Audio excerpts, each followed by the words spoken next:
তার বেতন আমার কোম্পানি থেকে ধার্য করা হয়েছে 15,000 টাকা। আপনি সেখান থেকে তাকে শুধুমাত্র 8,000 টাকা দিচ্ছেন। বাকি 7,000 টাকার লোভ আপনি সামলাইতে পারেন নাই, আপনি নিচের পকেটে ভরছেন। বাহ, কত সুন্দর ইনসাফ আপনার। স্যার স্যার শুনুন স্যার, স্যার আমি স্বীকার করছি যে আমার দ্বারা একটা মিস্টেক হয়ে গেছে স্যার।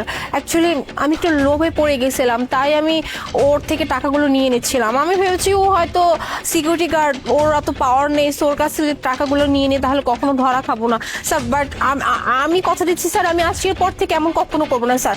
আপনি এরপর থেকে কি করবেন না করবেন সেটা তো আর আমি জানি না, তবে আপনি যেটা করছেন সেটা হচ্ছে চুরি। আপনি চুরি করছেন। আমার কোম্পানিতে কোনো চোর আর মিথ্যাবাদীর কোনো জায়গা নাই।